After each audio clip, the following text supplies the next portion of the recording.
Hi everybody, so today I'm going to try and look at postmodernism in under 4 minutes. Now postmodernism for the text that you're doing is really important, and in the front of your mind the whole time you need to be thinking there is no truth, there is only perception. So truth in postmodernist terms is something that is subjective. It kind of is going against reality, going against science and everything that had been done before in terms of literature, and it wanted to look at truth as being something that we define differently for every single person.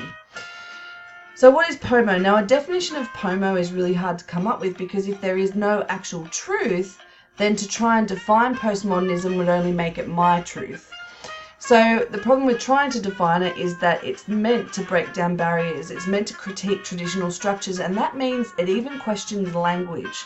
So the idea of absolute truth is not something we can get to if we're a postmodernist and we're thinking in postmodern terms. However, if we wanted to come up with some outlines as to what postmodernism is, Lawrence Kushner sort of gives us a good idea when he says it's an elevation of text and language as the fundamental phenomena of existence. So it is something that we create in order to express ourselves, and it's a very individual thing, and also that text is what allows us to gain an understanding of our existence.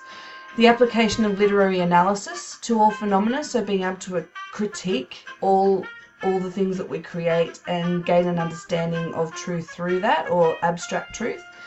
It's a questioning of truth, reality and representation in all texts. It's a critique of meta-narratives, so all of the stories we've been told before, it questions them, it questions the structures and the contexts that they were based on.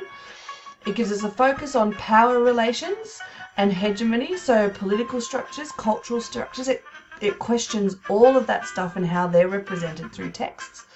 And it's a general critique of Western institutions and knowledge. So older texts, it questions why they were made, what they were trying to say, and kind of looks at the idea of abstract truth.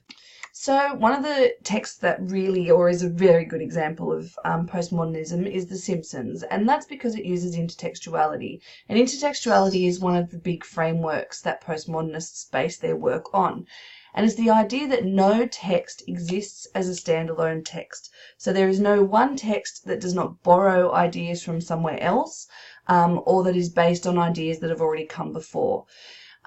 It means that as a responder and a composer, there's a relationship between us. So postmodernists purposely try and or play on the assumptions of an audience. They're assuming that you already know what it is they're trying to show you, because these ideas have been used before. And that means that postmodernism is for everybody. Art and literature beforehand was kind of for people of the upper classes a little bit, not always, but very much that way. And postmodernists wanted to break down those barriers. And it means that they don't disguise the idea that a text is a construct. They want you to know that they have constructed that text for a very specific reason. Realism is not paramount, as you see with The Simpsons. So The Simpsons is the perfect example, because it uses a traditional sort of sitcom structure. However, it's created with these strange little people, and it purposely satirizes cultural structures and politics, and even the structure of like the Western family, or what we consider to be a normal family, and it questions that. So The Simpsons is the perfect postmodern text, and it continuously borrows from other films and other ideas. So I'm going to leave you with a little clip from The Simpsons. So yeah, I'll leave you with that. Bye!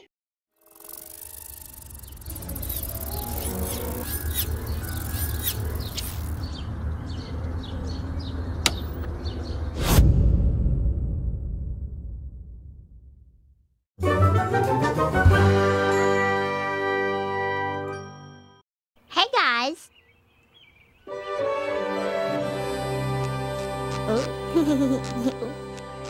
There goes a real sack of crap.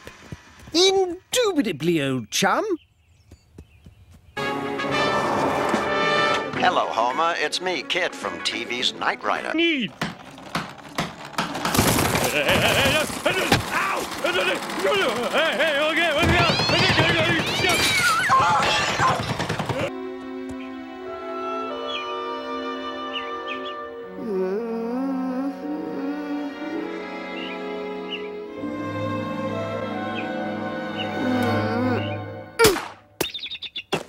my God. Well, I'm smarter than the average bear. Well, hello there, ho diddly-o-me. Well, I'm afraid I'm gonna have to ask you to hand over that picture. Gee, homie, it's not very nice to maul Ranger Ned. You want some of this? Look at the lemonade. Uh-oh.